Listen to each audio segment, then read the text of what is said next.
This is KGW News at noon. Begin this noon with a look at the weather in various parts of the state. So many of us still recovering from the winter storms last week and grateful for these warmer temperatures. You can see spots look better than others out at the coast. Here on the west side of Oregon, things thawing out pretty nicely for sure. Further into the gorge, though, you can see some snow, I think, there in the Dalles. Take a look at these pictures, too, taken this morning. ODOT sent them to us less than an hour ago. You can see how bad conditions are up by the Vista House and the historic Columbia River Highway. We're talking pretty icy conditions, debris on the road you can see there. The gorge still has a ways to go before it's fully thawed out.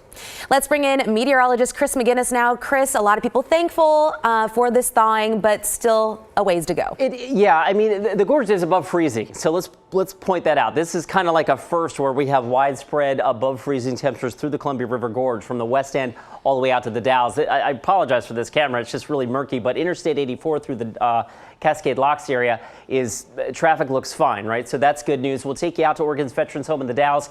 Our camera here showing the snow on the ground there, right? A deep snowpack, which will probably keep temperatures cool. However, even here, we're now up to 35 degrees, so that's good news.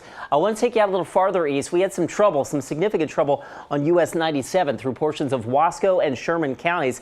That stretch of roadway was closed for about 12 hours from late last night because of numerous crashes, ice and black ice. And now as we look near Wasco, you can see the temperature here on the ODOT trip check camera here is up to 36 degrees. So it's good to see that. We go down towards Kent, a little farther south, up to 38 degrees. We go down towards Shanneco, approaching Wasco County, we're up to 41 degrees. So that road is really thawing out. Okay, close to the metro area, rain basically coming to an end for now. We do have some showers east side.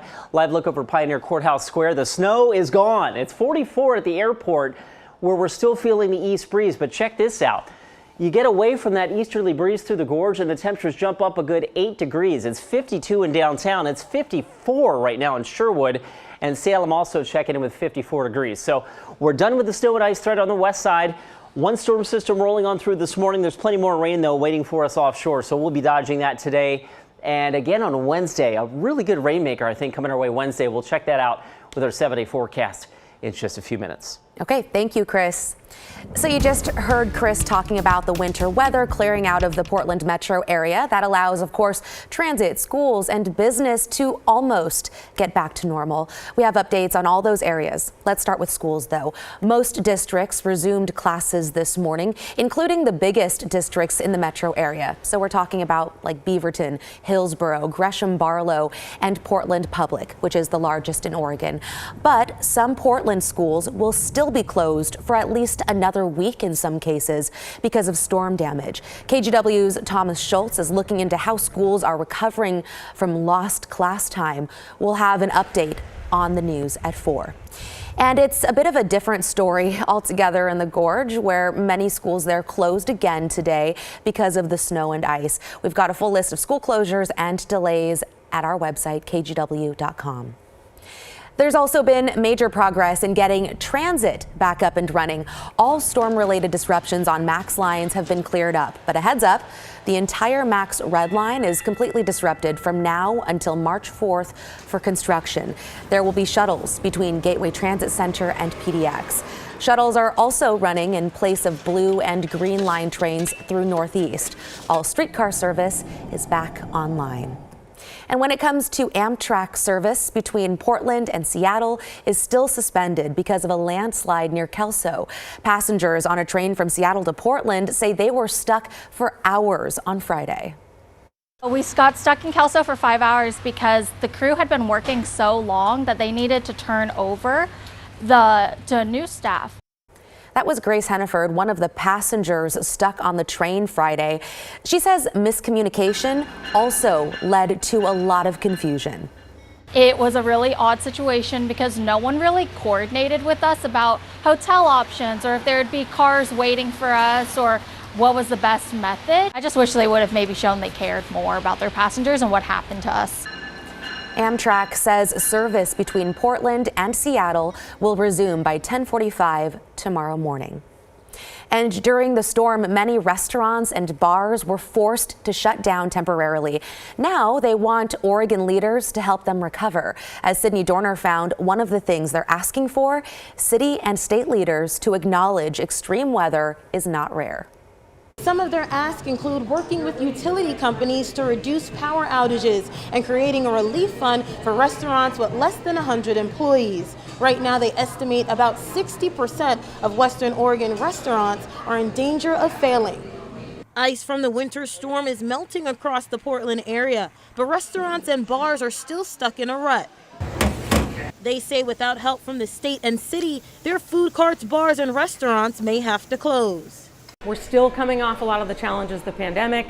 I can say that for this restaurant specifically, we're still not doing the level of business that we were doing in 2019 pre-pandemic. And despite the fact that we have lower revenue, we have rising costs, we have a lot of things sort of working against us. Restaurants and bars across the state presented 5 ways in which the state and city can help them, stating each dollar spent in an Oregon restaurant puts $2 in the state's economy. There are plenty of places across the United States where snow, ice, these things happen, and the city, the local government is able to respond, and people are able to stay safe, and people are able still to go about their daily lives, and that's just not the case here. Some of their demands include more snowplows and salt on the roads, placing a moratorium on commercial evictions for 3 months, and improved response times to outages. When we lose business, $75,000 of business, that means that we're not buying beer, wine, we're not supporting our local farmers. Everybody is feeling the impact. Restaurants and bars say after COVID reduced consumer spending and inflation, they just can't afford the hit from the storm. They say if leaders don't act quickly, they just might sink. Sydney Dorner, KGW News.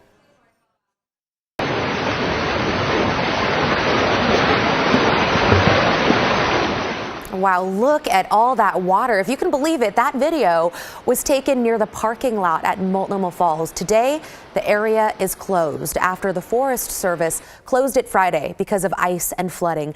Also, a big chunk of the historic Columbia River Highway from Larch Mountain to Ainsworth is shut down too because of extensive snowdrifts, tree fall, and rock fall. The Forest Service says many hiking trails in the gorge are also extremely dangerous right now for the same reasons. Hundreds of trees came down during the winter storms last week. Some trees hit power lines, cars, and houses. And no surprise here, some scammers are trying to take advantage of homeowners. KGW's Ashley Grams has the details. With trees down across the state, smashing homes and cars. I'm getting calls right now. I just got a call, so I looked at my phone. Arborists are busier than ever. It was absolute mayhem. Pete Bodke with Bud's Expert Tree Care says they're booked out for at least the next week. Huge logs going right through houses, and people are having to wait 6 or 8 days for us to get out there. But with big storms comes big opportunity for scammers.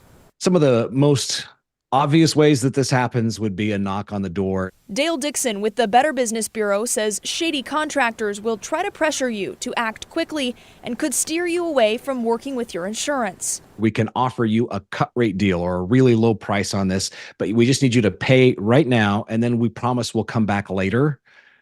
Massive red flags should be going off for you right now. Dixon says make time to do some research and find out first if the company is legitimate. You go and do some price checking, research the company, make sure that it is appropriately licensed, registered with the state. Oregon law requires all tree service companies to be licensed with the Oregon Construction Contractors Board. You can search the name of the company on the CCB website. And it'll tell you if they're bonded, insured, and there's a whole history on the company. With so many trees down across the Portland area and contractors booked out for weeks, it can be tempting to cut the tree down yourself. But that might not be safe, especially if the tree is touching a power line. Don't touch a tree that may have power lines in it. That's terrible, because the electricity can go right through the tree as a path to ground. Ashley Grams, KGW News. Okay, from winter weather coverage to another headline this noon. The Clackamas County Sheriff's Office is asking for your help to find the missing teen on your screen right now. This is 17-year-old Brianna Vaughn. She was last seen last Thursday near the Eagle Creek Estacada area. She has blonde hair, brown eyes, about 5'6". Investigators say she was last seen wearing a black hat, white hoodie, a black vest, and dark jeans. If you see Brianna, call the Clackamas County Sheriff's Office. And if you get SNAP benefits, listen up. There's an opportunity to replace food that spoiled last week because of things like power outages.